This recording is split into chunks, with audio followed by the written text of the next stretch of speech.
രാമചന്ദ്രന്റെ മകൾ ശ്രീമതി ആരതി നമുക്കൊപ്പമുണ്ട്. ആരതി, താങ്കളുടെ വാക്കുകളിലെ ഊർജമുണ്ടല്ലോ. ദേശാഭിമാനത്തെ നമ്മൾ എത്ര മുറുകെ പിടിക്കുന്നു. ഒരു തകർച്ചയിലും നമ്മുടെ രാജ്യത്തിന്റെ ഐക്യത്തെയും നമ്മുടെ മനസ്സിനെയും തകർക്കാൻ കഴിയില്ല. അത് ഏത് ആഘാതത്തിൽ നിൽക്കുമ്പോഴും നമ്മൾ ഉറക്കെ പറയുന്നു, അതാണ് നമ്മുടെ രാജ്യസ്നേഹം. ഇങ്ങനെ ഒരു തിരിച്ചടി, ആ തിരിച്ചടി ഉണ്ടായപ്പോൾ താങ്കളുടെ മനസ്സിൽ വന്ന ആദ്യ വികാരം എന്താണ്? അങ്ങേക്ക് തോന്നിയത് എന്താണ്? ആദ്യ വികാരം എന്ന് പറഞ്ഞു കഴിഞ്ഞാൽ തിരിച്ചടി ഉണ്ടായപ്പോൾ നമ്മൾ ആദ്യം ന്യൂസ് കാണാണല്ലോ. ന്യൂസിൽ കൂടെ ഇങ്ങനെയൊക്കെയാണെന്ന് അറിഞ്ഞു, ടെററിസ്റ്റ് ക്യാമ്പുകൾ മാത്രമാണെന്ന് അറിഞ്ഞപ്പോൾ ഒരു അഭിമാനവും എന്തോ ഒരു റിലീഫ് എന്ന് പറയില്ലേ, അങ്ങനെ ഒരു ഫീലിംഗ് ആണ് തോന്നിയത്. കാരണം അച്ഛനില്ലാത്ത ഈ വീട്ടിൽ നമ്മൾ കഴിഞ്ഞ കുറച്ച് ദിവസങ്ങളായി താമസിച്ചുകൊണ്ടിരിക്കുന്നു. അച്ഛനില്ലാതെ അച്ഛനെയും കൂട്ടി ഞങ്ങൾ പോയ ഒരു ട്രിപ്പിനാണ് അച്ഛനില്ലാതെ ഞാൻ അച്ഛനെ ഒരു കോഫിനിലാക്കി മടങ്ങേണ്ടി വന്നത്. അന്ന് തുടങ്ങി ഇന്ത്യ എപ്പോഴും തിരിച്ചടിക്കുമല്ലോ. അപ്പം ഇന്ത്യ തിരിച്ചടിക്കുന്ന അറിയത് എങ്ങനെ അടിക്കും, എല്ലാവരെയും കിട്ടുമെന്നുള്ള ചിന്തകൾ എനിക്കും ഉണ്ടായിരുന്നു. ഞങ്ങളും പറ്റുന്ന സമയത്തൊക്കെ ന്യൂസ് ക്ലോസ്ലി വാച്ച് ചെയ്യണമുണ്ടായിരുന്നു. അപ്പം ഇങ്ങനെ ഒരു കാര്യം നടന്നത്, ഇങ്ങനെ ഇന്ത്യയുടെ ഒരു തിരിച്ചടി, അതും ഈ പാകിസ്ഥാനിലെ ടെററിസ്റ്റ് ക്യാമ്പ് മാത്രം എയിം ചെയ്ത് നടന്ന ഈ തിരിച്ചടിക്ക് വളരെ വളരെ I M being very proud being an Indian at this moment. And കാരണം ഞാൻ നേരത്തെ പറഞ്ഞ പോലെ നമ്മുടെ മണ്ണിൽ, നമ്മുടെ നാട്ടിൽ വെറുതെ ഫോട്ടോയും എടുത്ത് സംസാരിച്ച് ഒരു ഹാപ്പി ആയിരുന്നുള്ള ഒരു മൊമെന്റിനെയാണ് അവർ ഒരു ഗൺ ഷോട്ടിൽ തീർത്ത് കളഞ്ഞത്. ആ ഒരു കവേർഡ്നെസ്, കാരണം നമുക്ക് തിരിച്ച് ഇപ്പോൾ പറഞ്ഞ ആ വാചകമുണ്ടല്ലോ, അച്ഛനില്ലാത്ത വീട്ടിലിരുന്ന്, ആ വാചകത്തിൽ ഒരു കണ്ണീരിന്റെ കിനിവുണ്ട്. അത് കേൾക്കുന്ന ആർക്കും ഉണ്ടാകും, നമുക്കും ഉണ്ടാകും. അച്ഛനില്ലാത്ത വീട്ടിലിരുന്നാണ് ഈ സങ്കടം താണ്ടുന്നതിനിടയിലാണ് ആത്മാഭിമാനത്തോടു കൂടി നമ്മുടെ രാജ്യത്തിന്റെ സ്പിരിറ്റ് ഉൾക്കൊണ്ടുകൊണ്ട് ഈ വാക്കുകൾ ആരതിയുടെ ഭാഗത്തുണ്ടായിരുന്നു.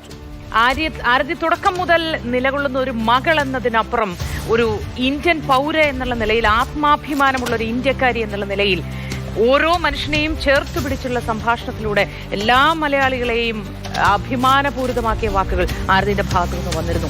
ഈ ഘട്ടത്തിലും ഒരു ഇന്ത്യക്കാരി എന്നുള്ള നിലയിൽ ഈ ഇന്ത്യ നടത്തിയിരിക്കുന്ന പ്രത്യാക്രമണത്തെ എങ്ങനെയാണ് നോക്കിക്കാണുന്നത് ആരതി?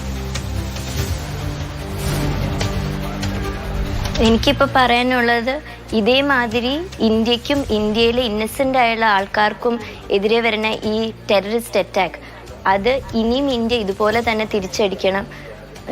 ഒരിക്കലും ഈ തീവ്രവാദം വളർത്തണ ഒരു രാജ്യത്തെയും, ഇപ്പോൾ പാകിസ്ഥാനാണെന്ന് സഹായിക്കുന്നതെന്ന് നമ്മൾ ന്യൂസിൽ കൂടെ കണ്ടു കഴിഞ്ഞു. അവിടെ തന്നെ പോയി ഈ 9 ക്യാമ്പുകൾ തകർക്കുന്നു.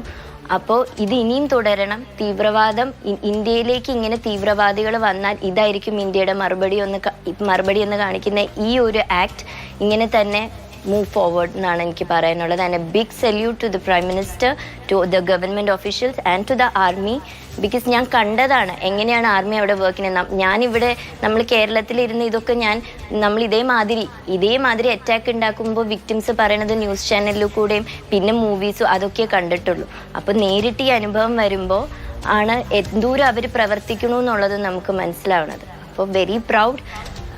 And I think all the Indians, victims മാത്രമല്ല നമ്മളെല്ലാവരും ഇന്ത്യക്കാർക്ക് ഇതൊരു പ്രൗഡ് മൊമെന്റ് ആണെന്ന് വിചാരിക്കുന്നു. ജയ് ഹിന്ദ്.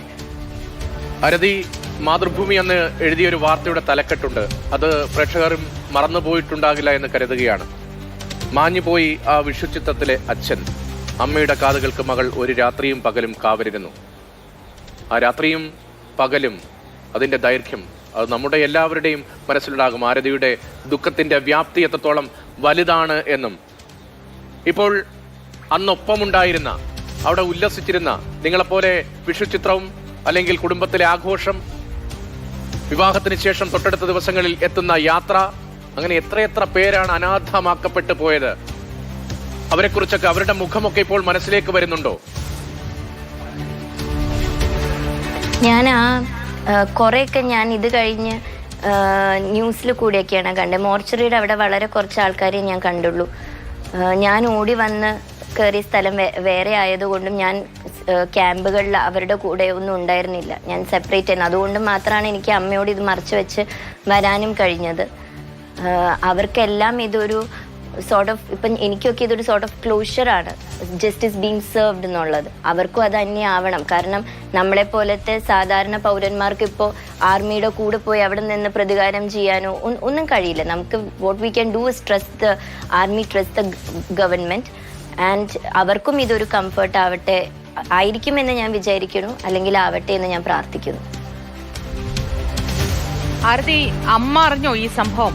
എത്രത്തോളമാണ് ഈ സൈന്യം തിരിച്ചടിച്ചിരിക്കുന്നത്? ഭീകരരുടെ കേന്ദ്രങ്ങളിൽ പോയി അവരെ സൈന്യം തകർത്തത് അമ്മ അറിഞ്ഞോ? അമ്മ അറിഞ്ഞു. Sorry to interrupt before. ഞാൻ പറഞ്ഞ ഈ വാക്കുകളും എൻ്റെ ഇമോഷൻസും എല്ലാം ഞങ്ങളുടെ ഫാമിലിയുടെയാണ്, എൻ്റെ മാത്രമല്ല. എൻ്റെ ചേട്ടൻ്റെയും ഏടത്തിയുടെയും എൻ്റെ അമ്മയുടെയും എൻ്റെ എല്ലാ കുടുംബാംഗങ്ങളുടെയും വികാരമാണ് ഞാൻ എന്നിലൂടെ പറയണത്. അത്രയും. അമ്മ എന്താണ് പറയുന്നത്? അമ്മ എങ്ങനെ പ്രതികരിച്ചു? ആരതിയോട് എന്ത് പറഞ്ഞു? അമ്മയും പ്രൗഡാണ്. അമ്മ ആ ഓപ്പറേഷൻ സിന്ദൂർ എന്ന് പറഞ്ഞപ്പോൾ അമ്മ പറഞ്ഞു, ഇതിലും നല്ലൊരു ഉത്തമമായ പേര് ഇനി ഇടാനുണ്ടോ എന്നാണ് അമ്മ ചോദിച്ചത്. ആ പേര് തന്നെയാണ് ആ ഓപ്പറേഷന് കുറെ കൂടി വലിപ്പമുണ്ടാക്കുന്നത്. അതെ, ആ പേര് തന്നെയാണ്. ആ പേര് അത് സെലക്ട് ചെയ്ത ആരായാലും ഞാൻ നേരത്തെ പറഞ്ഞ പോലെ ബിഗ് സല്യൂട്ട്. ഇതൊക്കെ ഒരു എങ്ങനെ ഇപ്പോൾ ഓരോ ഓപ്പറേഷൻ കേൾക്കുമ്പോൾ ഞാൻ വിചാരിക്കാറുണ്ട് എങ്ങനെ ഇങ്ങനെ ഒരു പേരൊക്കെ ഇടുന്നതെന്ന്. പക്ഷേ ഈ ഒരു ഓപ്പറേഷന് സ്ത്രീകളെ മാത്രം ഒഴിവാക്കി ഒരു കുടുംബത്തിലെ ആണുങ്ങളെ മാത്രം അവർ എയിം ചെയ്ത് നടത്തിയ ഈ ഒരു ബ്രൂട്ടൽ കില്ലിങ്ങിന് ഇതിനേക്കാളും ഉത്തമം ഒരു ആപ്റ്റ് ആയിട്ടുള്ള പേരോ ഇനിയില്ല. So big salute for that as well.